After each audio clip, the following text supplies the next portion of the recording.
बहुत बहुत स्वागत है प्यारे बच्चों, आप सभी का आज के इस मोस्ट इंपॉर्टेंट सेशन में। और ये सेशन क्लास 11th का आपका हिस्ट्री यानी कि इतिहास का जो सब्जेक्ट है बच्चों, इसके फाइनल के एग्जाम के लिए बहुत इंपॉर्टेंट है।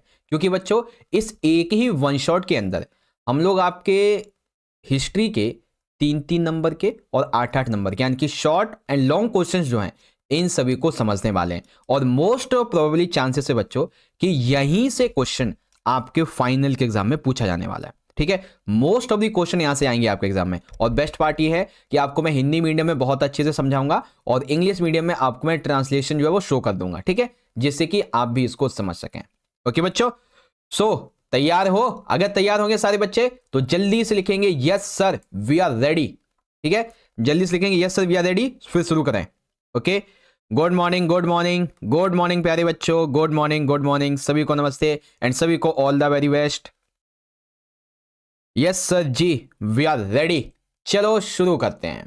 ठीक है, तो कोई डाउट वगैरह हो तो आप कमेंट में पूछ लीजिए, बाकी इंस्टा पे फॉलो कर सकते हो और टेलीग्राम ग्रुप को सारे बच्चे जरूर ज्वाइन करना। ठीक है, चलो बच्चों शुरू करेंगे हम अपने 8 नंबर के पहले क्वेश्चन से। ठीक है, पहले हम 8 नंबर के कुछ क्वेश्चन करेंगे। देखो हम पता है क्या करेंगे, पहले 8 नंबर के कुछ क्वेश्चन करेंगे, फिर 3-3 नंबर के करेंगे, फिर 8 नंबर के करेंगे, फिर 3-3 के करेंगे। इससे क्या होगा कि आपका ना बैलेंसिंग बनी रहेगी और आपको जो है ना अच्छे से सारी चीजें समझ में भी आ जाएंगी। जैसे कि 2-4 हमने 8 के कर लिए, फिर 2-4 3 नंबर के कर लेंगे, तो इससे ना आपको बहुत अच्छे समझ में आ जाएगा। ठीक है, चलो बच्चों देखो पहला क्वेश्चन, मेजी सरकार के द्वारा अर्थव्यवस्था का आधुनिकीकरण कैसे किया गया और इसके क्या क्या प्रभाव पड़े बच्चों। तो बच्चों मेजी सरकार ने अर्थव्यवस्था का आधुनिकीकरण कैसे किया था? सबसे पहले मेजी सरकार ने कृषि पे बहुत ज्यादा टैक्स लगा दिया। अब कृषि पे टैक्स लगाया तो उससे बहुत ज्यादा पैसा इकट्ठा किया। अब उससे पैसा इकट्ठा करके इन्होंने जापान में पहली रेलवे लाइन बिछाई 1870 से 72 में, टोक्यो और याकोहामा बंदरगाह के बीच में। ये एमसीक्यू में आ सकता है बच्चों कि टोक्यो और याकोहामा बंदरगाह के बीच में सबसे पहली रेल कब बिछाई गई थी? 1870 से 72 में। वस्त्र उद्योग के लिए मशीनें जो थी मेजी सरकार ने यूरोप से मंगाई। ठीक है, साथ ही साथ मजदूरों के प्रशिक्षण के लिए विदेशी कारीगरों को बुलाया, साथ ही साथ उन्हें जापानी विश्वविद्यालय में स्कूलों में पढ़ने के लिए भी भेजा गया। इसके अलावा मेजियो ने 1872 में आधुनिक बैंकिंग जो संस्थाएं थी इसकी भी शुरुआत की। ठीक है, रोजगार में वृद्धि की, जिससे कि लोग जो है ना वो अपनी रोटी कपड़ा मकान मूलभूत आवश्यकताएं इसको पूरा कर सकें। औद्योगिक विकास हुआ तो लोग शहरों में आ गए, यहाँ पे जनसंख्या बढ़ गई, यहाँ पे मजदूरों की संख्या बढ़ गई, कामगार जो मजदूर थे उनकी संख्या बढ़ती चली गई, है ना। अब जब ये देखो सिंपल सी बात है, जहां पे कहीं पे भी जब औद्योगिक विकास होता है तो उसका ना एनवायरमेंट पे बहुत गंदा इफेक्ट पड़ता है। ठीक है, निगेटिव इंपैक्ट पड़ता है। तो क्या इंपैक्ट पड़ा बच्चों? मेजी सरकार के द्वारा अर्थव्यवस्था के आधुनिकीकरण के प्रभाव, सबसे पहला उद्योग के तेज और अनियंत्रित विकास, लकड़ी जैसे प्राकृतिक संसाधनों की मांग से पर्यावरण का विनाश हुआ।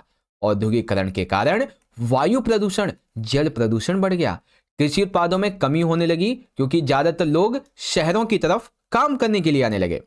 1886 में इसी को देखते हुए पहली आधुनिक हड़ताल का आयोजन महिलाओं के द्वारा किया गया था।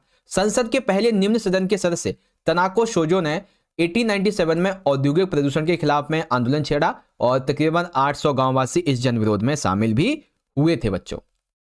ठीक है, तो इस तरीके से आपको इस क्वेश्चन का आंसर लिखना है। देखो बच्चों, अगर आप ये सोच रहे होंगे कि आपको मैं एक एक वर्ड को अब यहां पे समझाऊंगा अच्छे से, तो ऐसा तो नहीं हो पाएगा। क्योंकि देखो एक एक वर्ड को समझाने बैठूंगा ना तो कम से कम 4 से 5 घंटे लगेंगे सेशन को कंप्लीट करने में, और हमारे पास सिर्फ 1 घंटा है। ओके, तो हम जल्दी से इसको पूरा करेंगे। ठीक है, चिंता मत करो, लेकिन हाँ समझाऊंगा अच्छे से, इसकी टेंशन मत लो। तो इंग्लिश में देखेंगे, how the economy was modernised by the मेजी government and what were the effects of this. तो बच्चों मेजी गवर्नमेंट ने कैसे जो इकोनॉमी थी उसको मॉडर्नाइजेशन किया, तो ये पॉइंट है इसके। ठीक है, और इफेक्ट क्या क्या पड़े थे इसके, तो वो भी आप यहाँ पे देख सकते हैं। ठीक है, चलो क्वेश्चन नंबर 2, बहुत अच्छा प्रश्न है बच्चों। यूरोप के सर्वप्रथम विश्वविद्यालय इटली में ही क्यों खोले गए और उन्होंने मानवतावादी विचारधारा के प्रचार प्रसार में कैसे योगदान दिया बच्चों? तो देखो ऐसे आंसर लिखेंगे, यूरोप के सर्वप्रथम विश्वविद्यालय इटली में ही खोले गए। कैसे? 11वीं सेंचुरी में पादुआ और बोलोनिया ये विश्वविद्यालय विधि शास्त्र अध्ययन के केंद्र थे। इन नगरों में वाणिज्यिक व्यापार इस वजह से वकील और नोटरी बड़े पैमाने पर व्यापार के लिए नियमों को लिखने, व्याख्या करने और समझौते तैयार करने की आवश्यकता पड़ी। सबसे महत्वपूर्ण अध्ययन था कानूनी प्रक्रिया का अध्ययन। फ्रांचेस्को पेट्रा के प्रयत्नों से कानून रोमन संदर्भ में भी पढ़ा जाने लगा। वहां के प्राचीन लेखकों की रचनाओं को भी पढ़ाया जाने लगा। पेट्रो के स्थायी नगर निवास फ्लोरेंस में भी विश्वविद्यालय तथा मानवतावादी विचारधारा का प्रचार प्रसार देखा गया। ठीक है, अब मानवतावादी विचारधारा के प्रचार प्रसार में क्या योगदान है इन विश्वविद्यालयों का, तो देखो 19वीं शताब्दी में एक नई संस्कृति का जन्म हुआ जिसे मानवतावादी संस्कृति कहा गया। दरअसल बच्चों 15वीं शताब्दी तक विश्वविद्यालयों में वे अध्यापक जो व्याकरण, अलंकार शास्त्र, कविता, इतिहास, नीति दर्शन जैसे विषय पढ़ाते थे उनको मानवतावादी अध्यापक कहते थे। ये विषय धार्मिक तो नहीं थे, जो कि कौशल पे बदल लेते थे और व्यक्ति के चर्चा व वाद विवाद से विकसित होते थे। ह्यूमैनिटीज लातिनी शब्द ह्यूमैनिटास से बना हुआ है। मानवतावादी विचारधारा के प्रचार प्रसार में इटली के बौद्धिक नगरों का भी योगदान उल्लेखनीय है। जैसे कि एक यहाँ पे है बच्चों क्या नाम है, फ्लोरेंस। ठीक है, और फ्लोरेंस के अलावा यहाँ पे दांते अलिघियारी, जो कि मतलब 2 व्यक्तियों का योगदान है इसमें, दांते अलिघियारी का, ठीक है, और एक कलाकार जोटो का। तो दांते अलिघियारी इन्होंने धार्मिक तौर पे अपनी कलम चलाई, कलाकार जोटो ने जीते जागते चित्र बनाए थे। ठीक है, और एक बात रिनेसा वाली व्यक्ति की भी आ जाएगी यहाँ पे। ओके बच्चों, चलो अब इसी का इंग्लिश वर्जन देखेंगे। Why were Europe's first universities played in Italy, तो क्यों आखिरकार यहीं ओपन हुई। And what contribution did make to the spread of humanist ideology, तो कैसे किया था बच्चों इन्होंने, वो भी आप यहाँ पे देख सकते हैं। ठीक है, चलो क्वेश्चन नंबर 3, गोल्ड रश से क्या तात्पर्य है। गोल्ड रश के कारण अमेरिका में हुई औद्योगिक वृद्धि को स्पष्ट करो। तो बच्चों गोल्ड रश क्या है, देखो नाम से पता चलता है ना, गोल्ड रश यानी कि गोल्ड के लिए उभरी हुई क्राउड यानी कि भीड़। तो 1840 में संयुक्त राज्य अमेरिका के कैलिफोर्निया में सोने के कुछ चिन्ह मिले, इसने ही गोल्ड रश को जन्म दिया। कैसे, ये जब सोने के चिन्ह मिले ना तो सनसनी फैल गई और फिर ये उस आपाधापी का नाम बन गया जिसमें हजारों की संख्या में लोग, आतुर यूरोपीय लोग, चुटकियों में अपनी तकदीर सवार लेने की उम्मीद से अमेरिका पहुंच गए। ठीक है, चुटकियों में अपनी जो तकदीर है इसको संवारने की उम्मीद में। अब इससे क्या क्या बदलाव हुए, तो पहला बदलाव तो ये हुआ कि पूरे उपमहाद्वीप में, अमेरिकी महाद्वीप में रेलवे लाइन का निर्माण हुआ। 1870 में संयुक्त राज्य अमेरिका में, कनाडा में 1885 में। अब रेलवे का निर्माण हुआ तो सिंपल सी बात है, रेलवे के जो साज सामान है इसको बनाने वाले उद्योग जो थे वो विकसित हुए, आम लोगों को रोजगार भी मिला। संयुक्त राज्य अमेरिका और कनाडा में औद्योगिक नगरों का भी विकास हुआ। ठीक है, बड़े पैमाने पर कृषि तथा कृषि करने वाले जो यंत्र थे इनका भी प्रारंभ हुआ। 1890 में वह दुनिया के अग्रणी औद्योगिक शक्ति बन चुका था। इसके अलावा हजारों की संख्या में चीनी श्रमिकों की नियुक्ति की गई। प्रशांत महासागर से लेकर अटलांटिक महासागर के बीच में जो क्षेत्र थे ये राज्यों को विभाजित हो चुके थे और अब कोई फ्रंटियर नहीं रहा था, है ना, कुछ ये चीजें। और इस तरीके से आपका गोल्ड रश वाला ये क्वेश्चन यहाँ पे पूरा हो जाएगा, है ना। बहुत ही सिंपल सा है, ज्यादा कोई बड़ा नहीं है, बहुत सिंपल सा है बच्चों। गोल्ड रश से क्या क्या बदलाव हुई ये बता देना है, बहुत सिंपल सा है। सेम इसी का इंग्लिश वर्जन देखेंगे। What is mean by gold rush and explain the industrial growth in America due to the gold rush. तो गोल्ड रश क्या है बच्चों और चेंजेस क्या क्या थे वो भी आप यहाँ पे देख सकते हैं। ठीक है, चलो अब हम चौथे क्वेश्चन को समझें, 8वें को। इससे पहले हम छोटे छोटे क्वेश्चन समझते हैं। क्वेश्चन 1 है, चीन में गणतंत्र की स्थापना किस प्रकार हुई, सैन्यत सेन कौन थे तथा उनके सिद्धांतों का वर्णन कीजिए। तो देखो बच्चों, गणतंत्र के दूसरे राष्ट्राध्यक्ष थे सन्यास सेन। 1911 में मांचू साम्राज्य को समाप्त कर दिया था इन्होंने और इन्हीं के नेतृत्व में गणतंत्र की स्थापना हुई थी। ये निर्विवाद रूप से एक आधुनिक चीन के संस्थापक माने जाते हैं। इन्हीं के नेतृत्व में चीन में गणतंत्र की स्थापना हुई थी। इनके 3 सिद्धांत थे, सन, मिन, चुई। सन राष्ट्रवाद, मिन गणतंत्र, चुई समाजवाद। तो राष्ट्रवाद यानी कि मांचू वंश जिसे विदेशी राजवंश के रूप में देखा जाता था उसको सत्ता से हटाना, गणतंत्र यानी कि गणतांत्रिक सरकार की स्थापना करना, और समाजवाद यानी कि जो पूंजी का नियमन करे और भू स्वामित्व में बराबरी लाए, इसको लागू करना। ठीक है, तो ये आपका यहाँ पे ऐसे होगा। और सेम यही क्वेश्चन इंग्लिश मीडियम में देखेंगे। तो how was the Republic established in China और हु वाज सन्यास Sen and describe his principles. तो कौन है सन्यास सेन और इनके 3 प्रिंसिपल्स हैं, सन, मिन, चुई, वो भी देख सकते हैं। ठीक है, अगला क्वेश्चन बच्चों 2, जापान के अन्य देशों के साथ संबंधों पर जापानी बुद्धिजीवियों की अनुक्रमिक पीढ़ियों के विचार अलग अलग थे, वर्णन कीजिए। यानी कि जापान के अन्य देशों के साथ में संबंध कैसे हैं, इस मामले में बहुत सारे बुद्धिजीवियों ने अपने विचार दिए, तो उसके बारे में बताना है वो बुद्धिजीवी कौन कौन से थे, क्या क्या विचार थे। तो पहले बुद्धिजीवी हैं मेजी काल के फुकुजावा युकिची। ये कहते हैं जापान को अपने में से एशिया को निकाल फेंकना चाहिए, यानी कि जापान को एशियाई जो लक्षण है उन्हें छोड़ देना चाहिए, पश्चिम का हिस्सा बन जाना चाहिए। ये कहते हैं मेजी काल के फुकुजावा युकिची। फिर दर्शन शास्त्री मियाके सेसुरे क्या कहते हैं, ये कहते हैं विश्व सभ्यता के हित में हर राष्ट्र को अपने खास हुनर का विकास करना चाहिए, अपने देश को अपने देश के लिए समर्पित करना, यानी कि अपने आप को अपने देश के लिए समर्पित करना विश्व को समर्पित करने के समान होता है। उए के एमोरी बताते हैं उदारवादी शिक्षा के पक्षक थे, ठीक है, व्यवस्था से ज्यादा कीमती चीज है आजादी। बहुत से बुद्धिजीवी पश्चिमी उदारवाद की तरफ आकर्षित थे, वे चाहते थे कि जापान अपना आधार सेना की बजाय लोकतंत्र को बनाए। बहुत से बुद्धिजीवियों ने महिलाओं के लिए मताधिकार की मांग की। कुछ बुद्धिजीवी मानते थे जापान को अमेरिका पश्चिमी यूरोप के देशों के साथ में घनिष्ठ संबंध को स्थापित करना चाहिए, है ना, इस तरीके से। तो एक बार सारे बच्चे बताएंगे कि आपको क्वेश्चन नंबर सेकंड समझ में आ गया। एक बार सारे बच्चे बताएंगे अगर समझ में आ गया तो लिखेंगे यस सर जी, ठीक है, जल्दी से। समझ में आ गया तो लिखेंगे यस सर जी। और जिसने भी सेशन को अभी तक लाइक नहीं किया बच्चों, सारे के सारे बच्चे सेशन को लाइक भी कर देंगे। यस सर, चलो मोस्ट ऑफ द बच्चों को समझ में आ गया है।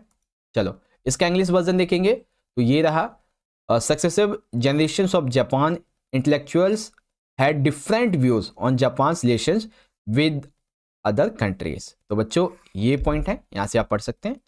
हाँ ठीक है, इतने ही पॉइंट है, ठीक है। चलिए क्वेश्चन नंबर थर्ड देखेंगे। क्वेश्चन नंबर थर्ड है उन कारणों की चर्चा कीजिए जिनके कारण जापान को समृद्ध देश माना जाता है बच्चों, ठीक है। तो जापान को वो क्या नाम है, समृद्ध देश क्यों माना जाता है? तो जापान को समृद्ध बनाने वाले कारण बहुत से हैं। सबसे पहला, जापान चाइना से रेशम का और भारत से कपड़ा ऐसी विलासी यानी कि महंगी वस्तुओं का आयात करता था।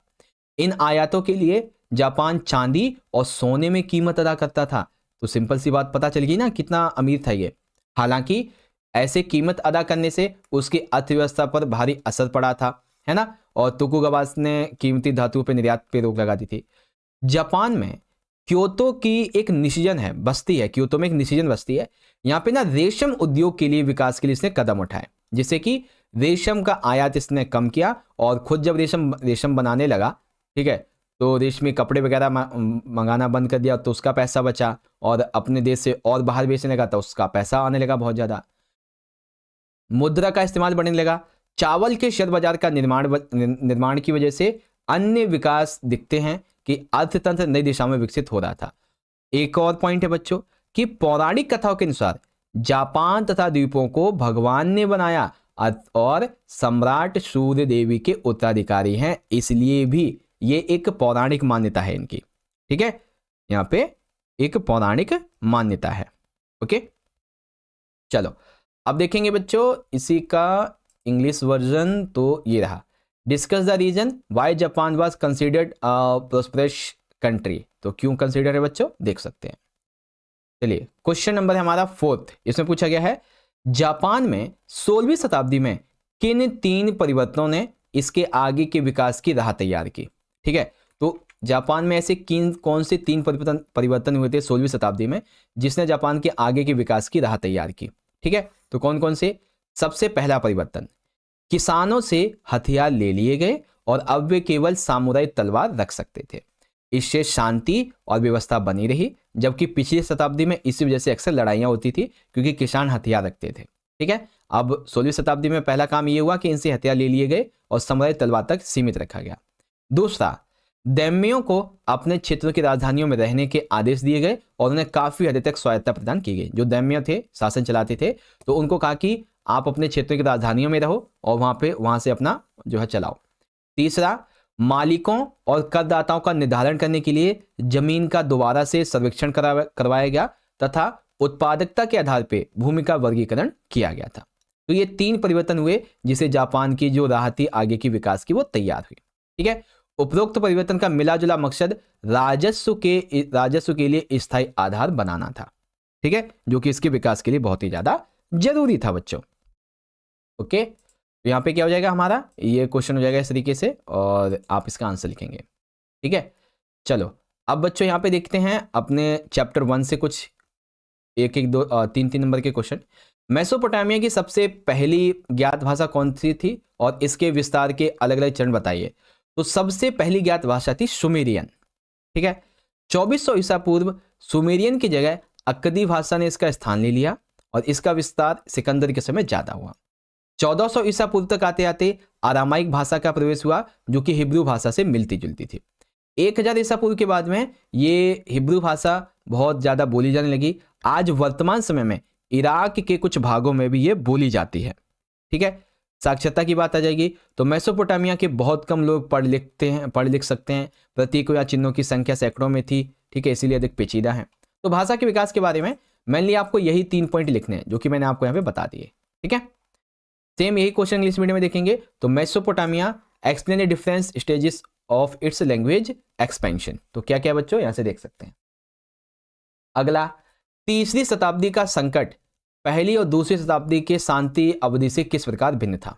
तो बच्चों देखो ऐसे लिखेंगे, प्रथम और द्वितीय शताब्दियां शांति, समृद्ध और आर्थिक विस्तार का प्रतीक थी, लेकिन तीसरी शताब्दी में संकट उभरा। कैसे? रोमन साम्राज्य में ईरान के शशानी वंश के बार बार आक्रमण हो रहे थे। इसी बीच जर्मन मूल के जनजाति फ्रैंक, अन्नामलाई और गोथ, इन्होंने रोमन साम्राज्य के विभिन्न प्रांतों पे कब्जा कर लिया, जिससे कि साम्राज्य में अस्थिरता आ गई। 225 ईस्वी में शशानी वंश के शापुर प्रथम ने 60,000 रोमन सेना का सफाया कर डाला, 60,000 का। रोम की पूरी राजधानी थी एंटियोक। इस पे जर्मन मूल के जनजातियों ने डैन्यूब नदी की सीमाओं के पर आक्रमण करके कब्जा कर लिया। सम्राट जिन लोगों के खिलाफ लड़ते थे रोमवासी उन्हें विदेशी बर्बर कहा करते थे। लगातार 47 वर्षों में 25 सम्राट हुए, इसीलिए इसे तीसरी शताब्दी के संकट के रूप में जाना जाता है बच्चों। ठीक है, इसीलिए इसको तीसरी शताब्दी के संकट के रूप में जाना जाता है। ओके, चलो सेम इंग्लिश में, how was the crisis of the 3rd century different from the peace periods for the 1st and 2nd centuries. तो कैसे है बच्चों, इसके बारे में भी आप यहां से देख सकते हैं। ठीक है, चलो अब हम 8 नंबर के क्वेश्चन को देखते हैं बच्चों। क्वेश्चन नंबर 4 है हमारा, ईसाई धर्म के अंतर्गत वाद विवाद का वर्णन कीजिए। ध्यान से सुनिएगा, ये क्वेश्चन कई तरीके से आएगा आपका। सर होम साइंस का पेपर आज शाम को आ जाएगा बच्चों, चिंता मत करो। ईसाई धर्म के अंतर्गत वाद विवाद का वर्णन कीजिए। अगला, प्रोटेस्टेंट सुधारवाद से आप क्या समझते हैं, इसकी सफलता का वर्णन कीजिए। इससे भी अगला, ईसाई धर्म के अंतर्गत वाद विवाद को लेकर मार्टिन लूथर किंग के योगदान का वर्णन कीजिए। ईसाई धर्म के अंतर्गत वाद विवाद क्यों हुआ, इसके क्या परिणाम निकले, और प्रोटेस्टेंट सुधारवाद क्यों हुआ था, इसके बारे में बताइए। ठीक है, तो सबका आंसर एक ही है, लेकिन थोड़ा बड़ा है। पूरा टॉपिक आपको समझा दूंगा, चिंता मत करो। देखो हुआ क्या था। 15वीं और आरंभिक 16वीं शताब्दी में उत्तरी यूरोप के विश्वविद्यालयों में अनेक विद्वान मानवतावादी विचारों की ओर आकर्षित हुए।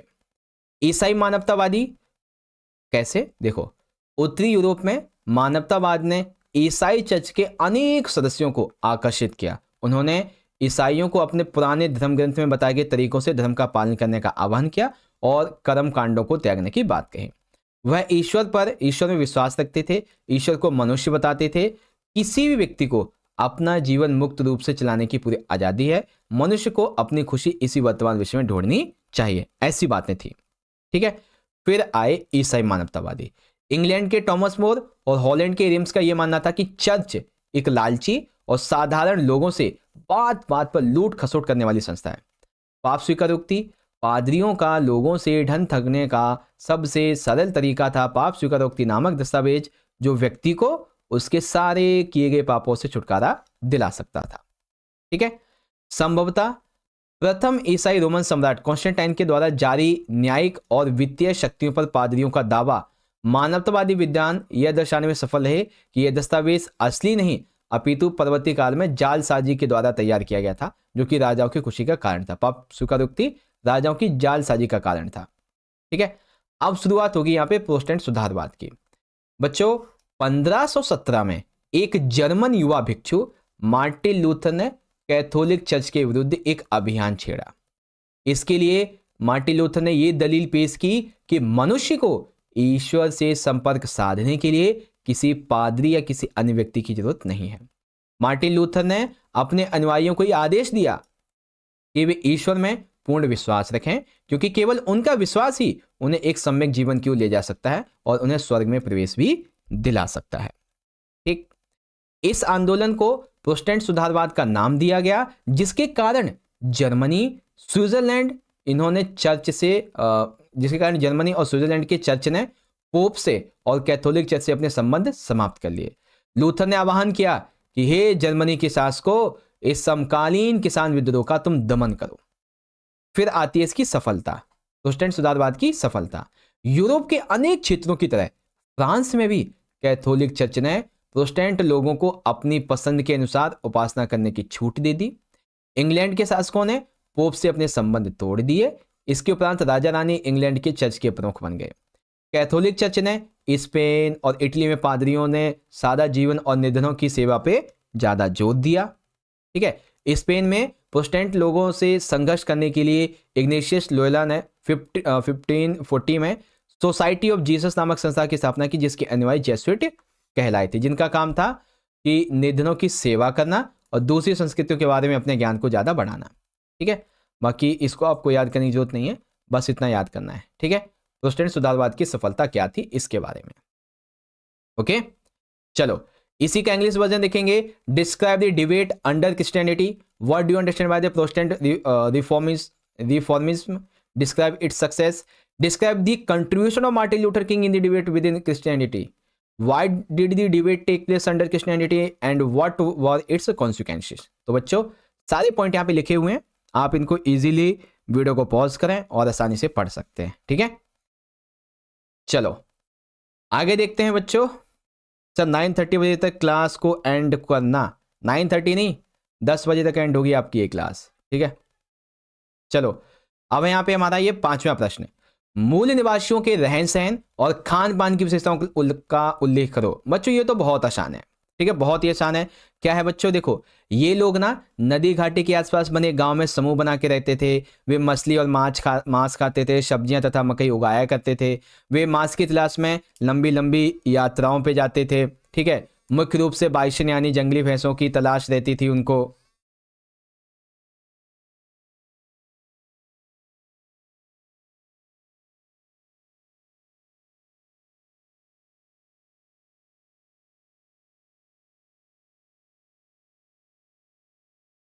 ठीक है, इस तरीके से, और ये घास के मैदानों में घूमते थे।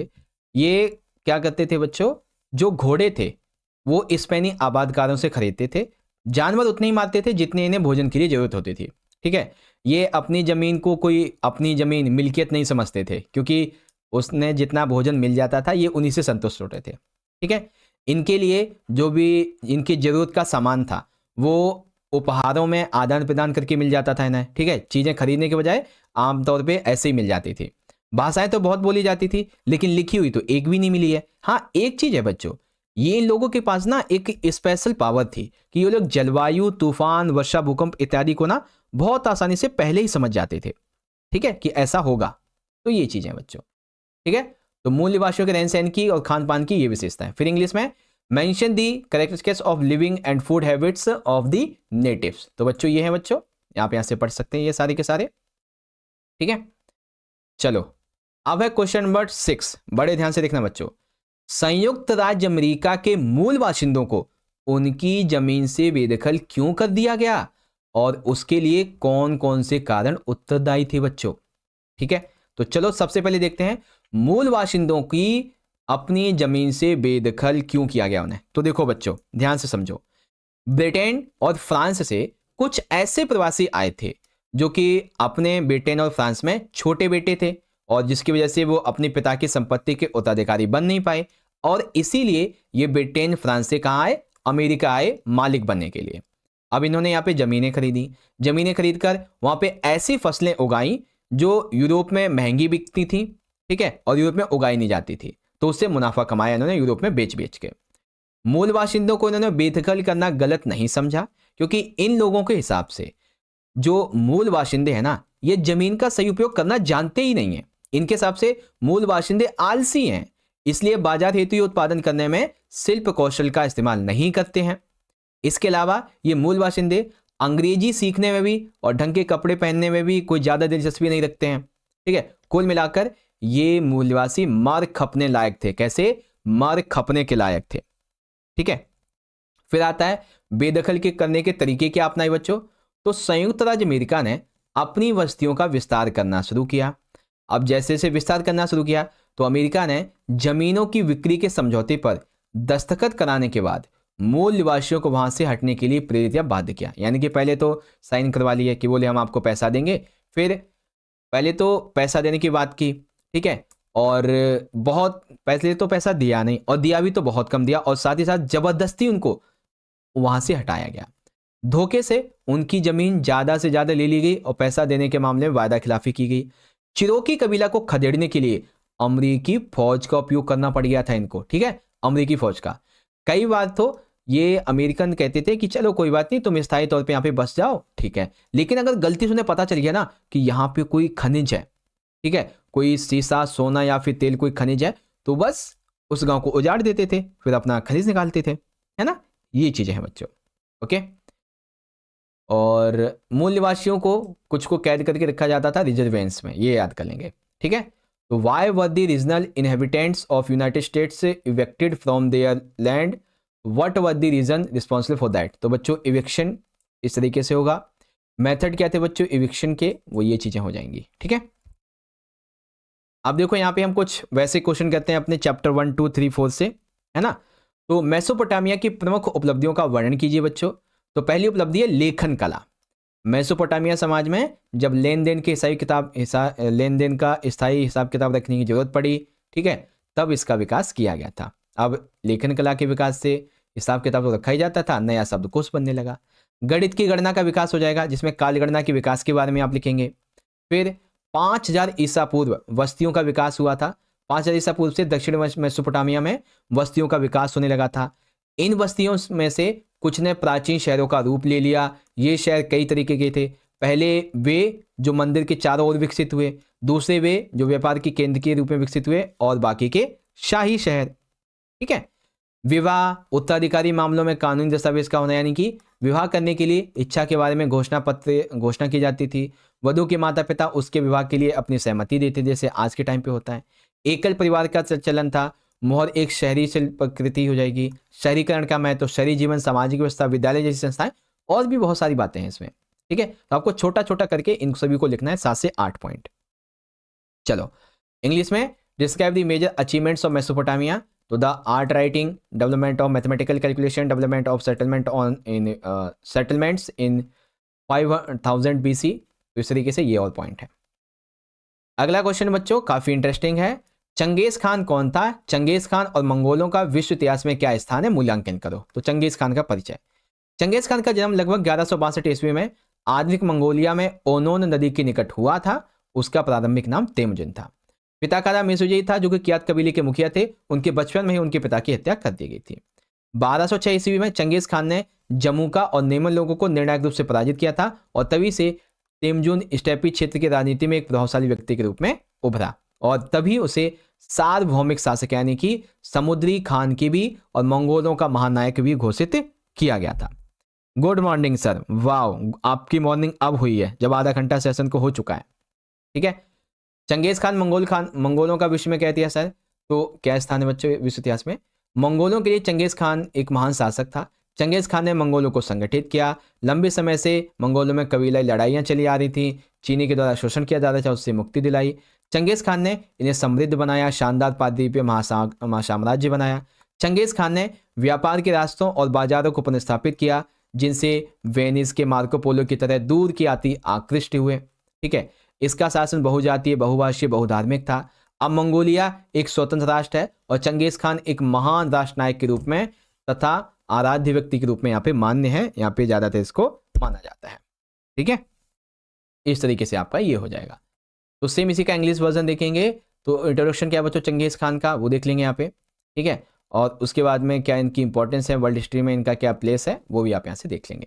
ठीक है, चलो अब देखेंगे क्वेश्चन नंबर 3, काफी अच्छा है। 11वीं शताब्दी में यूरोप में होने वाले विभिन्न प्रौद्योगिकी बदलावों को विवेचना कीजिए। ठीक है, तो 11वीं सेंचुरी में क्या क्या यहाँ पे बदलाव हुए थे बच्चों, ध्यान से समझिएगा। देखो, लकड़ी के हल के स्थान पे लोहे के भारी नोक वाले हल का उपयोग होने लगा, और सांचेदार पटरे का। पहले जुआ पशुओं के गले पर रखा जाता था, अब उनके कंधे पर रखा जाने लगा है। घोड़े के जो खुर थे उसमें दिक्कत हो जाती थी, तो अब लोहे की नाल का उपयोग किया जाने लगा। कृषि के लिए वायु और जल शक्ति का उपयोग होने लगा। संबीटकों व चक्कियों में वायु तथा जल शक्ति का उपयोग होने लगा। 2 खेतों की व्यवस्था के स्थान पे अब 3 खेतों की व्यवस्था शुरू कर दी गई, जिससे कि कृषि उत्पादन में तेजी से बढ़ोतरी हुई। ठीक है, कृषकों को बेहतर अवसर मिले, जोतों का आकार छोटा हुआ, भोजन की उपलब्धता बढ़ी। ठीक है, कृषि का विस्तार हुआ, जनसंख्या बढ़ी, व्यापार बहुत बड़ा, नगरों का विकास हुआ।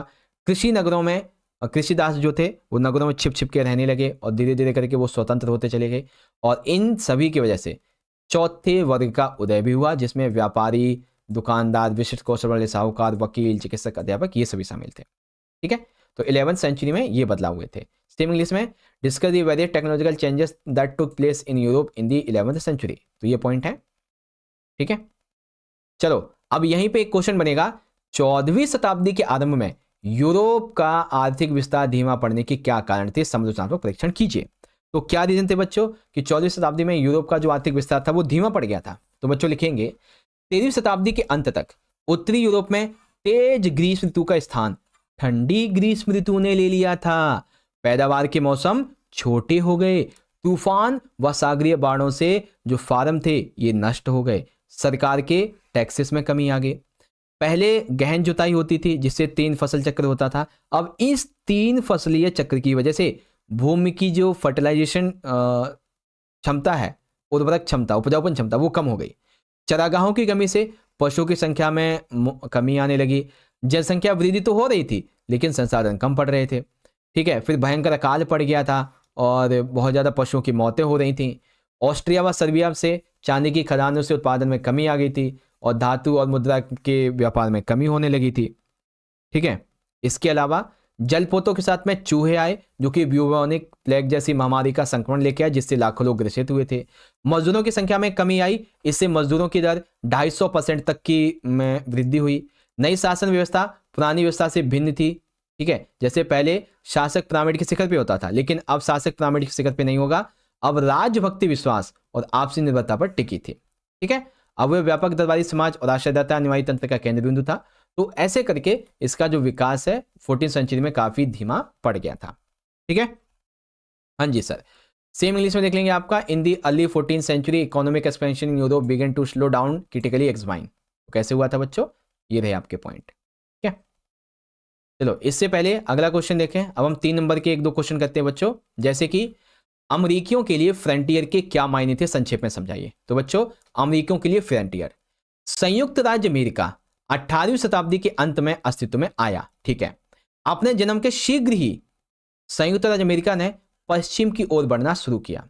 अमरीकियों के लिए फ्रंटियर का अभिप्राय था कि अमेरिका की जो पश्चिमी सीमा है इसका और आगे की तरफ बढ़ जाना।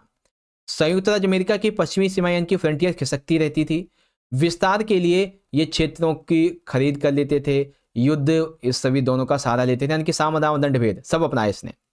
क्षेत्रों को खरीदते और बेचते समय वहां के मूल निवासियों की स्वीकृति लेने की उन्होंने आवश्यकता तक नहीं समझी।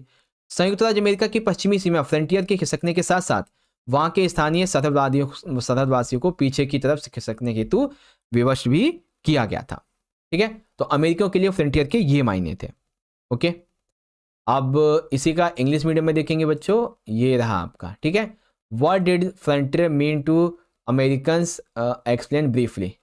ओके, चलो क्वेश्चन नंबर 6, 19वीं शताब्दी में अमेरिकी भूरिश में जो बदलाव आया उसका वर्णन करिए। तो 19वीं शताब्दी में क्या बदलाव आए थे, देखो धीरे धीरे करके 19वीं शताब्दी में यूरोपीय लोग जंगलों को साफ करके वहां रहने लगे, जिसके लिए लोहे के औजारों का इन्होंने प्रयोग किया। ब्रिटेन और फ्रांस से आए हुए कुछ प्रवासी ऐसे थे जो छोटे बेटे होने के कारण पिता की संपत्ति के उत्तराधिकारी नहीं बन सकते थे, वे अमीर मालिक बनना चाहते थे। ऐसे में उन्होंने ऐसी फसलें उगाई जो यूरोप में नहीं उगाई जाती थी और उनको बेच बेच के मुनाफा कमाया। मूल बाशिंदों को ये बेदखल करना गलत नहीं मानते थे, क्योंकि उनके अनुसार मूल बाशिंदे जमीन का उपभोग करना ही नहीं जानते। पोलैंड से आए लोगों ने प्रेरी चरागाहों को कम कीमत पर अधिक मात्रा में खरीद लिया। ठीक है, ये चीज जलवायु के परिवर्तन की वजह से अनेक दासों की मृत्यु हो गई। बगान मालिकों ने अफ्रीका से दास मंगवाने शुरू कर दिए। 1873 में कटीले तारों की खोज हुई और उसके बाद में फसल जो थी इनकी पुनः सुरक्षित हो पाई बच्चों। ठीक है, ये चीजें। सर क्लास 8 का लाइव कब होगा? 8 का लाइव 10 बजे होगा क्लास 8 का, चिंता मत करो। ठीक है, यहाँ पे 6 हो जाएगा आपका। Describe the changes that occurred in the American landscape during the 19th century. Okay, इस तरीके से। चलो क्वेश्चन नंबर 7 देखेंगे बच्चों। ऑस्ट्रेलिया में मानव निवास के इतिहास का वर्णन करते हुए वहां के मूल निवासियों के इतिहास को किताबों में क्यों शामिल नहीं किया गया, ये बताइए। तो देखो बच्चों, ऑस्ट्रेलिया में मानव निवास का इतिहास खास है। आदि मानव, जिन्हें हम एवर्जिनीज कहते थे, ये इस ऑस्ट्रेलिया देश में लगभग 40,000 साल पहले आए थे। वे ऑस्ट्रेलिया के साथ एक भूसेतु न्यूगिनी से आए हुए थे। 1770 में फिर ब्रिटिश यहां तक पहुंचे। मूल निवासियों के इतिहास को किताबों में शामिल इसलिए नहीं किया जाता क्योंकि सबसे पहला उपनिवेशवाद दृष्टिकोण। ब्रिटिश उपनिवेशवादियों ने ऑस्ट्रेलिया को टेरा न्यूलियस, यानी कि जो भूमि खाली हो, किसी की नहीं, ऐसा इन्होंने माना और इनको अस्तित्व के अधिकार से वंचित रखा। नस्लीय भेदभाव, मूल निवासियों को असभ्य, कमतर समझा जाता था, जिससे कि उनके योगदान को इतिहास में शामिल नहीं किया गया। लिखित इतिहास की अनुपस्थिति, मौखिक परंपराओं पर आधारित उनके इतिहास को प्रमाणिक नहीं माना जा सकता था। विजेताओं का इतिहास, उपनिवेशवादियों ने अपने नजरिए से इतिहास लिखा था, जिसमें वे निवासियों के संघर्षों को दरकिनार करते गए, फिर आधुनिक सुधार वगैरह आ जाएंगे इस तरीके से। ठीक है, चलो सेम इसका इंग्लिश मीडियम में देखेंगे बच्चों, ये रहा इस तरीके से। Why are the indigenous people not included in history books describing the history of human habitation in Australia? तो ये पॉइंट रहेगा बच्चों और ये आपका आंसर रहेगा ऐसे करके। चलिए क्वेश्चन नंबर 8 है, संयुक्त राज्य अमेरिका में दास प्रथा के प्रचलन और समाप्ति के कारणों की व्याख्या कीजिए। ठीक है, तो बच्चों दास प्रथा के प्रचलन और समाप्ति के कारणों की व्याख्या में सबसे पहले देखो, जलवायु के अनुकूल ना होने के कारण दास बनाए गए, यानी कि ऐसे खेत, ऐसे एरिया जहां पे जलवायु अनुकूल ना हो, वहां पे दासों से काम करवाया जा सके। तो जलवायु के अनुकूल ना होने पे उनसे काम करवाने के लिए, जिसमें मूल निवासी बहुत बड़ी संख्या में मौत के शिकार हुए, इसीलिए बगान मालिकों ने अफ्रीका से दास वगैरह मंगवाने शुरू किए थे। दास प्रथा विरोधी समूहों के विरोध के चलते दासों के व्यापार पर रोक तो लगाई गई, लेकिन जो अफ्रीका संयुक्त राज्य अमेरिका में थे वे और उनके बच्चे ही दास बने रहे। संयुक्त राज्य अमेरिका के उत्तरी राज्यों ने अर्थतंत्र यानी कि बगानों पर टिका हुआ नहीं था। दास प्रथा को खत्म करने के पक्ष में दलीलें दी और उसे एक अमानवीय प्रथा बताया। तो 1865 में दास प्रथा को जारी रखने वाले और उनको खत्म करने के वाले के बीच में युद्ध हुआ और जो दास प्रथा को खत्म करना चाहते थे, दासता विरोधी, उनकी जीत हुई। ठीक है, तो ऐसे करके आप इसका ये आंसर लिखेंगे। तो 8 क्वेश्चन आपका यहाँ पे ये हो जाएगा और आंसर आपको ऐसे करना है। ठीक है, चलिए अब हम 8 नंबर के क्वेश्चन देख लेते हैं। ये वैसे तो आपको करवा दिया है, यहां से देखते हैं। ओके, मानवतावाद ये समझा दिया था आपको, मूल्यवासी भी समझा दिया है, ये भी समझा दिया है। हाँ, ये वाला समझते हैं बच्चों। 15वीं और 16वीं शताब्दी में महिलाओं की स्थिति का वर्णन कीजिए। ठीक है, या फिर यूं कह लीजिए, पुनर्जागरण काल में महिलाओं की स्थिति का वर्णन कीजिए। ठीक है, ऐसे करके दोनों में से कोई भी आएगा, आंसर सेम लिखना है। व्यक्तिकता और नागरिकता के नए विचारों से महिलाओं को दूर रखा गया। सार्वजनिक जीवन में अभिजात व संपन्न परिवारों के पुरुषों का प्रभुत्व था और घर परिवार के मामले में भी वे ही निर्णय लेते थे। ठीक है, अगला, महिलाओं को कारोबार में, अपने पति के कारोबार में परामर्श देने का कोई अधिकार नहीं था। महिलाओं को जो दहेज मिलता था पुरुष उसे अपने व्यापार में लगा लिया करते थे। दहेज का अगर प्रबंध नहीं हो पाता था किसी पिता के पास में, तो अपनी बेटी को मठ में भिक्षुड़ी बना दिया करते थे। ठीक है, सार्वजनिक जीवन में महिलाओं की भागीदारी कम थी, उन्हें सिर्फ परिवार तक ही सीमित माना जाता था। महिलाओं तथा लड़कियों को शिक्षा देना उचित नहीं समझा जाता था। व्यापारी परिवार में जब पुरुष घर से दूर होते थे तो महिलाएं उनके व्यापार को संभालती थी।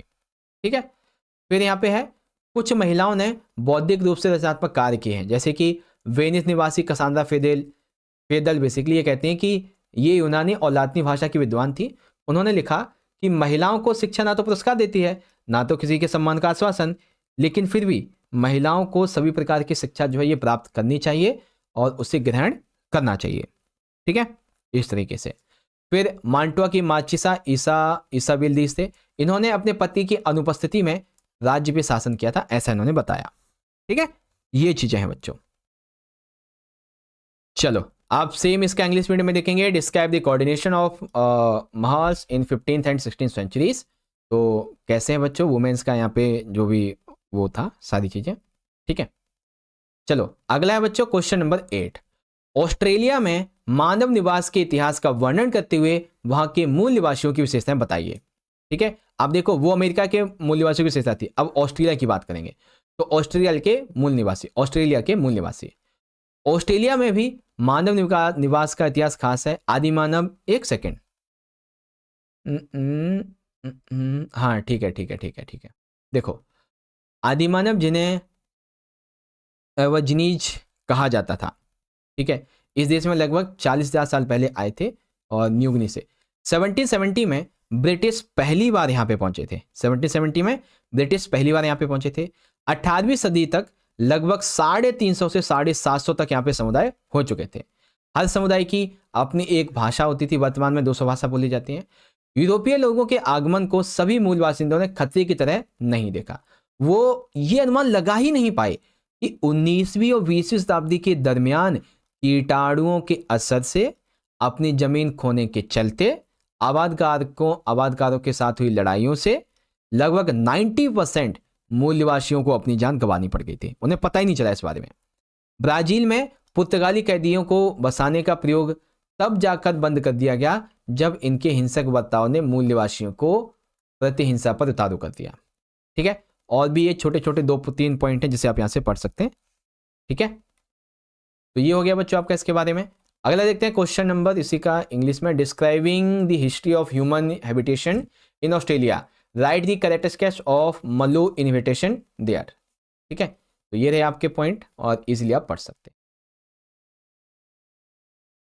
चलो अब हम इसमें मेसोपोटामिया वाला क्वेश्चन कर देते हैं ना, उसको देख लेते हैं एक बार। हाँ ये रहा। मंदिर मेसोपोटामिया की संस्कृति के महत्वपूर्ण अंग थे। कैसे? मंदिर मेसोपोटामिया की संस्कृति के महत्वपूर्ण अंग थे इस तरीके से। सबसे पहला ज्ञात मंदिर एक छोटा सा देवालय था जो कच्ची ईंटों से बना हुआ था। मंदिर में विभिन्न प्रकार की देवी देवताओं के निवास स्थान थे, जैसे ओरेचंद, इन्नाना, प्रेमा युद्ध की देवी यहाँ के प्रमुख देवी देवता थे। कुछ प्रारंभिक मंदिर साधारण घरों से अलग किस्म के नहीं होते थे, क्योंकि मंदिर भी किसी देवता का घर ही होता था। ठीक है, तो ये चीजें हैं। देवता जो था पूजा का केंद्र बिंदु हुआ करते थे। लोग देवी देवता के लिए अन्न, दही, मछली लाते थे। आराध्य देव सैद्धांतिक रूप से खेतों, मत्स्य क्षेत्रों, स्थानीय लोगों के पशुधन के स्वामी होते थे।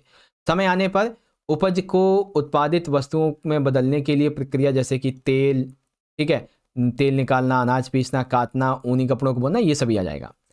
घर परिवार के ऊपर के स्तर के व्यवस्थापक व्यापारियों के नियुक्ता अन्न, हल जोतने वाले पशुओं, रोटी, जौ की शराब, मछली आदि के आवंटन और वितरण के लिए अभिलेखों के पालक के रूप में मंदिर में धीरे धीरे अपने क्रियाकलाप बढ़ा लिए और इसी तरीके से ये और तेजी से विकसित हुआ था बच्चों।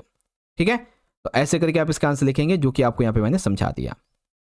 ठीक है, तो आ गया समझ में?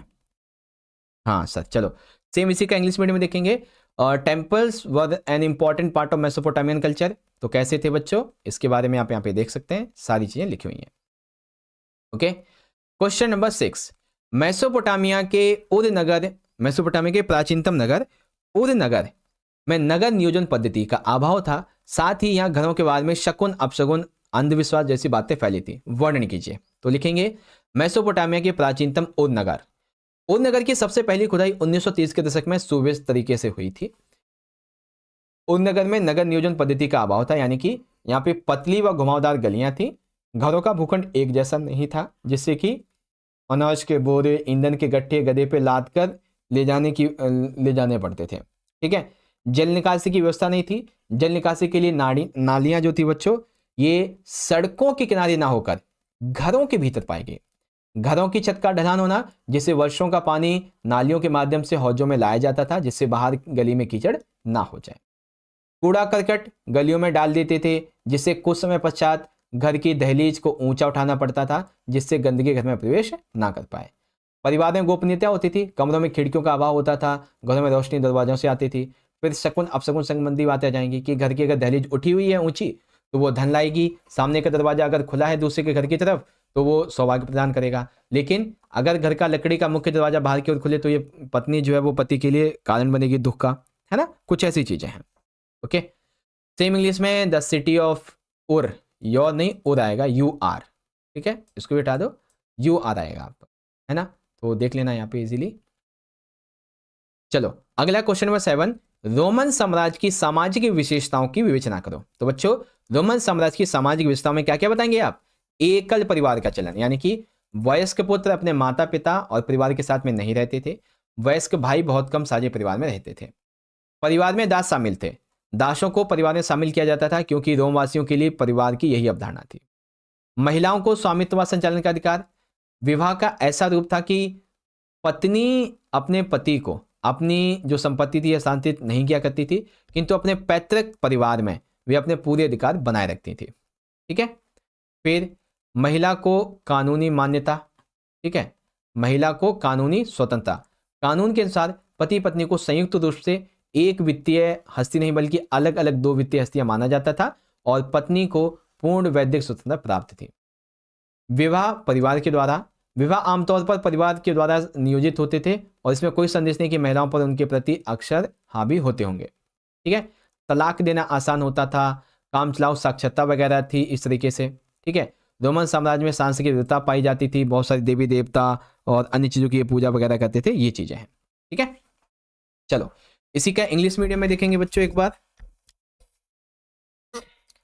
देखो इसी का इंग्लिश मीडियम में describe the social features of the Roman empire. तो क्या है रोमन एम्पायर के सोशल फीचर्स, यहां से पढ़ सकते हैं, ठीक है। चलिए आप देखेंगे बच्चों अगले क्वेश्चंस को, तो अगले हैं हमारे 3 नंबर के, रोमन साम्राज्य के पतन के क्या कारण थे। तो बच्चों बहुत ही सिंपल सिंपल से हैं, कौन कौन से? रोमन साम्राज्य के पतन के कारण में बाहरी आक्रमण बहुत ज्यादा थे, उत्तर में जर्मन मूल के समूह के द्वारा आक्रमण किए गए, सभी बड़े प्रांतों पर अधिकार और अपने राज्य स्थापित कर लिए गए, स्पेन में विसिगोथ, गॉल में फ्रैंक, इटली में लोम्बार्डो का राज्य स्थापित हुआ, ठीक है। ईरान के ससानी वंश के शासकों के द्वारा पूर्वी प्रांतों पर लगभग 60,000 सैनिकों का सफाया किया गया था, उसे लूटा गया था, है ना। भीषण युद्ध के पश्चात पूर्वी रोम अरबों के अधिकार में था, इसीलिए यहाँ पे ये चीजें हैं, ओके। तो ये कॉन्सेप्ट है। सेम इंग्लिश में what was the reason for the fall of the Roman empire, give a brief description, इस तरीके से, ओके।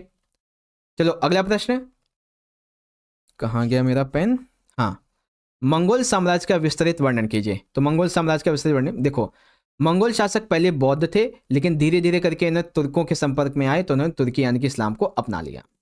मंगोल साम्राज्य 13वीं और 14वीं शताब्दी में 13वीं 14वीं शताब्दी के दौरान एक विशाल साम्राज्य, इस साम्राज्य का आरंभिक चंगेज खान मंगोलिया के घुमंती जनजातियों के एकीकरण से हुआ, ठीक है, इस तरीके से।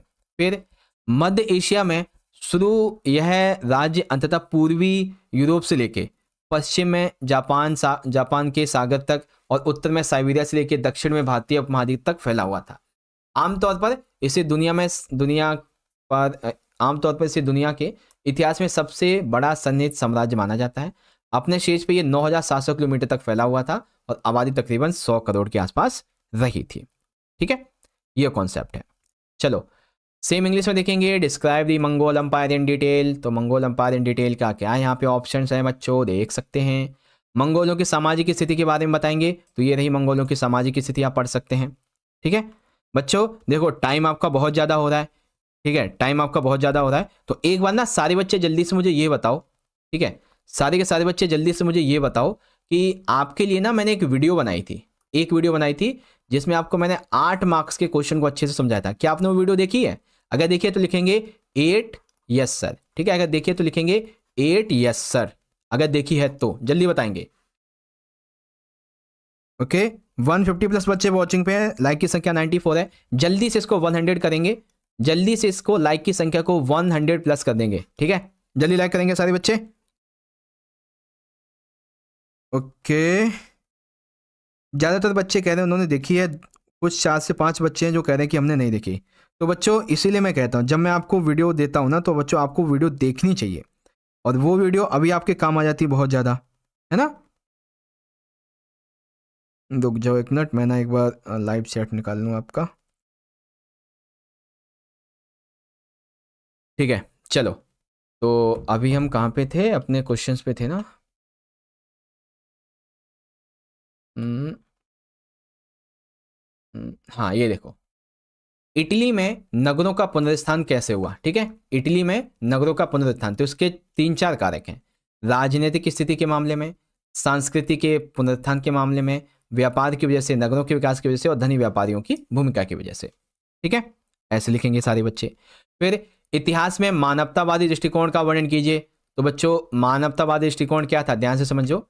मानवतावादी ये मानते थे कि रोमन साम्राज्य के टूटने के बाद अंधकार का युग शुरू हो गया है। वह एवं अंधकार की कई शताब्दियों में, ठीक है, कई शताब्दियों के बाद सही रूप को पुनर्स्थापित कर रहे हैं, जिसकी कई इतिहासकारों के द्वारा आलोचना भी की गई। कैसे? मानवतावादियों ने आधुनिक शब्द का प्रयोग 15वीं शताब्दी से शुरू होने वाले काल के लिए किया। ठीक है, मानवतावादी अपनी बात लोगों तक तरह तरह से पहुंचाने लगे। ठीक है, यद्यपि विश्वविद्यालयों में पाठचर्या पर कानून, आयुर्विज्ञान, धर्मशास्त्र का दबदबा रहा, फिर भी मानवतावादी विषय धीरे धीरे स्कूलों में भी पढ़ाया जाने लगा था। ठीक है, और भी बहुत सारी बातें कि मानवतावाद कैसे कैसे फैलता चला गया, कैसे लोगों ने अपनाया, ये सारी बातें हैं। ओके, चलो क्वेश्चन नंबर 11, कोपरनिकस क्रांति का विस्तार से वर्णन कीजिए। तो कोपरनिकस एक निष्ठावान ईसाई थे। वे अपनी नई खोज के कारण पांडुलिपि द रिवोल्यूस निविस इसको प्रकाशित नहीं करना चाहते थे। कोपरनिकस ने घोषणा की थी कि पृथ्वी समेत सारे सूर्य सूर्य का चक्कर लगाते हैं। ठीक है, पृथ्वी समेत सारे ग्रह सूर्य का चक्कर लगाते हैं। ठीक है, खगोल शास्त्री जोहानिस केपलर और गैलिलियो गैलीली ने स्वर्ग और पृथ्वी के अंतर को समाप्त किया।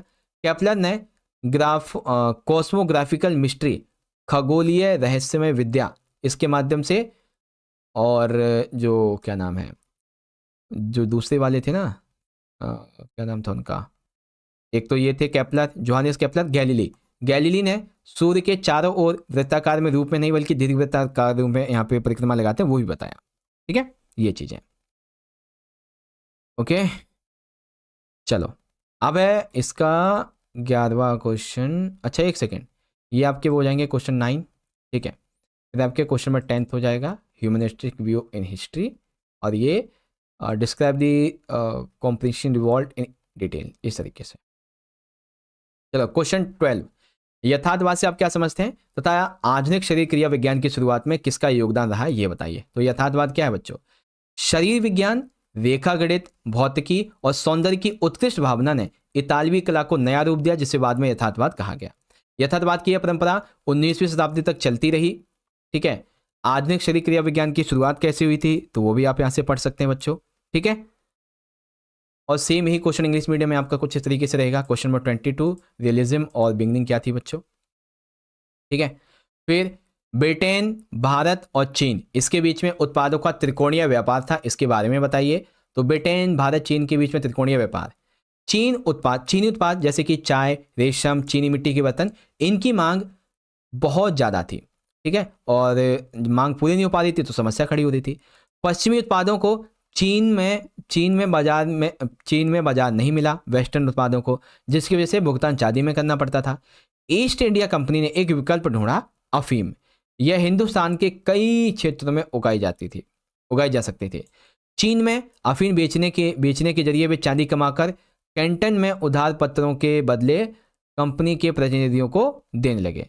इस तरह से कंपनी उस चांदी का इस्तेमाल ब्रिटेन के लिए चाय, रेशम, चीनी मिट्टी के बर्तन के लिए करती थी। यही ब्रिटेन, भारत, चीन, इसके बीच में त्रिकोणीय व्यापार है, और इसी दौरान दूसरा अफीम युद्ध भी हुआ था बच्चों। ठीक है, चलो अब इसी का इंग्लिश मीडियम में देख लेंगे बच्चों। ये रहा आपका यहाँ पे क्वेश्चन, तो सारी चीजें यहाँ पे हो जाती हैं। चलो और कुछ क्वेश्चन देखते हैं बच्चों, 8-8 नंबर के एक बार। जैसे कि रोमन साम्राज्य में आर्थिक विस्तार को दर्शाने वाले लक्षण कौन से बच्चों? तो यहाँ पे बहुत सारे बंदरगाह, खदान, ईंट के भट्टे, जैतून के तेल का व्यापार बहुत ज़्यादा होता था। तरल पदार्थों की ढुलाई के लिए कंटेनरों का प्रयोग होता था, जिसे एम्फोरा कहते थे। जल शक्ति का प्रयोग होता था, भूमध्य सागर के आसपास इसका प्रयोग किया जाता था। ठीक है, पहली दूसरी शताब्दी के दौरान स्पेन में खनिजों को निकालने के लिए जलशक्ति का उपयोग होता था। ड्रेसल 20, उन दिनों स्पेन में उत्पादित जैतून का तेल मुख्य रूप से इन्हीं कंटेनरों में रखा जाता था, जिसे ड्रेसल 20 कहते थे। भिन्न भिन्न प्रदेशों के जमींदार में उत्पादक अलग अलग वस्तुओं का बाजार हथियाने के लिए आपस में प्रतिस्पर्धा करते थे। व्यापार में बदलाव आया, ठीक है। पहले व्यापार कुछ और था, कहीं और से था, फिर कहीं और से हुआ। असाधारण उर्वरता के क्षेत्र का होना, ये चीजें हैं, ठीक है। ओके, चलो इसी का इंग्लिश वर्जन देख लेंगे। Describe the economic expansion of the Roman empire, तो ये चीजें हैं बच्चों, ठीक है। रोमन साम्राज्य में महिलाओं की स्थिति कैसी थी बच्चों? तो एकल परिवार के चलन के बारे में आप बताएंगे। विवाह आमतौर पर परिवार के द्वारा नियोजित होते थे, ठीक है। आयोग में यानी कि आयु में अंतर होता था, ठीक है। अगर लड़के की आयु है 28 से 30 तो लड़की की 16 से 18 होती थी। लड़का 30 से 32 है तो लड़के की 22 से 23 होती थी। विवाह का ऐसा ही रूप ज़्यादातर देखा जाता है। महिला का दहेज वैवाहिक रूप में ज़्यादा जरूरी होता है, ठीक है। दूसरे शब्दों में कानून के अनुसार पति पत्नी को संयुक्त रूप से एक वित्तीय हस्ती नहीं बल्कि अलग अलग दो वित्तीय हस्तियां माना जाता है, और पत्नी को पूर्ण वैदिक स्वतंत्रता प्राप्त की थी, ठीक है। तलाक देना बहुत ही आसान हो गया इस तरीके से। ओके, सेम यहाँ पे आप देख लेंगे इंग्लिश मीडियम में ये रहा। चलो अब है बच्चों तीसरा वर्ग, जिसके अंतर्गत आने वाले दो प्रकार के किसानों के बीच में बहुत बड़ी खाई थी, अंदर फट करो। तो एक है स्वतंत्र कृषकों की भूमिका। अब ये स्वतंत्र हैं तो ये लॉर्ड की भूमि को काश्तकार के रूप में देखते हैं। पुरुषों जो ये लोग होते हैं ना कृषकों के परिवारों को लॉर्ड की जागीरों पर जाके काम करना पड़ता था। एक सप्ताह में 3 दिन या फिर उससे अधिक निश्चित दिन होते थे, ठीक है। उत्पादन श्रम, ठीक है, उत्पादन श्रम ये किसे कहते हैं? सीधे लॉर्ड के पास में चला जाता था, ठीक है। इसके अतिरिक्त अन्य श्रम कार्य जैसे कि गड्ढे खोदना, जलाने के लिए लकड़ियाँ इकट्ठी करना, बाड़ बनाना, ठीक है, और सड़कें व इमारतों की मरम्मत करना, ये तो चलता रहेगा, है ना। तो ये चीज़ें हैं बच्चों, और भी एक आधी चीज़ें हैं जैसे आप यहाँ से पढ़ सकते हो। फिर थे बच्चों कृषिदास, ठीक है। कृषिदास की क्या भूमिका थी? यानी कि बिल्कुल एकदम बहुत ही गए गुजरे हैं, गरीब हैं, इनके पास अपनी जमीन तक नहीं है, ऐसे ही लोग, ऐसे किसान। ओके, तो यहाँ पे आप देख लेंगे बच्चों, ये हो जाएगा आपका यहाँ पे इस तरीके से। देखो इससे हम एंड करते हैं बच्चों, बहुत टाइम हो चुका है हमारा, ठीक है। अभी आपको एग्जाम में जाना भी है तो जल्दी से हम यहाँ पे देख लेंगे। चौथे वर्ग का उदय किस प्रकार हुआ समझाइए, और चौथे वर्ग के उदय में नगरों का क्या योगदान था? चौथे वर्ग का उदय कैसे हुआ था? कृषि में विस्तार के साथ में उससे संबंधित 3 क्षेत्र जनसंख्या, व्यापार और नगरों का विकास हुआ। यहाँ पे बहुत ज़्यादा जनसंख्या और बस्तियाँ बढ़ने लगी, जिसकी वजह से कृषकों के आसपास से अधिक खाद्यान्न थे। इसकी वजह से बिक्री केंद्र स्थापित किए गए, जहाँ से वे अपने उपकरणों और कपड़ों को खरीद सकें, ठीक है। इस ज़रूरत ने हॉट मेलों को बढ़ावा दिया, छोटे छोटे विपणन केंद्र बनाए गए और फिर ये धीरे धीरे विकसित होने लगे। फिर एक नगर, एक चौक, सड़क, व्यापारी, घर, दुकान, और धीरे धीरे करके देखते देखते वो बड़े शहर में तब्दील हो गया, ठीक है। तो इस तरीके से चौथा वर्ग उदय हुआ बच्चों। इस चौथे वर्ग में ठीक है क्या था कि खास करके बड़े बड़े व्यापारी, दुकानदार, ऐसे लोग ज़्यादातर शामिल थे, ठीक है। तो ये चीज़ें हो जाएंगी, तो आप इसे यहाँ पे पढ़ सकते हैं बच्चों, इजीली सारी चीज़ें लिखी हुई हैं। सेम इंग्लिश में देख लेंगे, आपका ये क्वेश्चन हो जाएगा इस तरीके से, और आंसर आपको ऐसे लिखते हुए चलना है। और चंगेज खान की सैनिक उपलब्धियां बच्चों मैंने सुबह सुबह आपको करवाई थी, ठीक है। सैन्य शक्ति के बारे में सशक्त नेतृत्व, कुशल घुड़सवारी, तीरंदाजी, ठीक है, मौसमी संबंधी युद्ध क्षेत्र व पद्धति, है ना। और जैसे बताया है कि जब वॉर होता है तो उसके मामले में भी इसको आपको याद करना है ना, ये चीज़ें हैं। फिर आपको कुछ और मैंने 8 नंबर के क्वेश्चन करवाए थे बच्चों, ठीक है, कुछ और 8 नंबर के क्वेश्चन करवाए थे, वो भी आपको मैं दिखा देता हूँ एक बार। एक सेकेंड, हाँ ये वाला। सन 1970 के दशक में आई बदलाव की लहरों के कारण ऑस्ट्रेलिया के मूल निवासियों के जीवन पे क्या प्रभाव पड़े थे, ये बताइए, ठीक है। तो ऑस्ट्रेलिया के मूल निवासियों के जीवन पे क्या प्रभाव पड़े थे बच्चों? ऑस्ट्रेलिया के मूल निवासियों को एक नए रूप में समझने की चाहत जगी। मूल निवासियों का अपनी जमीन के साथ में संबंध आदर से देखा जाने लगा। मूल निवासियों को विशिष्ट संस्कृतियों वाले समुदाय के रूप में देखा गया। मूल निवासियों ने अपना इतिहास लिखना शुरू किया। उनकी संस्कृति का अध्ययन करने के लिए विश्वविद्यालय विभाग खोले गए, ठीक है। और संग्रहालय में उनकी कलाकृतियां भी जगह दी गई उनको। मूल निवासियों की धरोहर जैसे कि कथाएं, कपड़ा साजी, चित्रकारी, हस्तक्षेप, इन सभी को सराहा गया, ठीक है। इसके अलावा प्राकृतिक और जलवायु को समझने की उनकी विशिष्ट पद्धतियों को पहचाना गया। मूल निवासियों को मूल निवासियों की जो संस्कृति थी अब उन्हें भी आदर दिया जाने लगा, है ना। ये इस तरीके से है। ओके, सो आप यहाँ पे देख लेंगे, ये चीज़ें हो जाएंगी और ये आपका यहाँ पे ये आंसर हो जाएगा। ठीक है, अब है बच्चों हमारे 3 नंबर के क्वेश्चंस, और 3 नंबर के क्वेश्चन यहाँ पर भी, जैसे कि भिक्षुओं की जीवनचर्या का वर्णन करो बच्चों। तो भिक्षु जो थे वो आम आबादी से दूर एबी मोनेस्ट्री या मठ में रहते थे, तीनों एक ही नाम है। इन्हें निश्चित रूप से उन नियमों का पालन करना होता था। ठीक है, कुछ नियमों का इन्हें पालन करना होता था। ये अपना सारा जीवन ओबे में रहने, समय प्रार्थना करने में, अध्ययन करने में, ऐसे शारीरिक श्रमों में अपना समय निकालते थे। ठीक है, ये चीज़।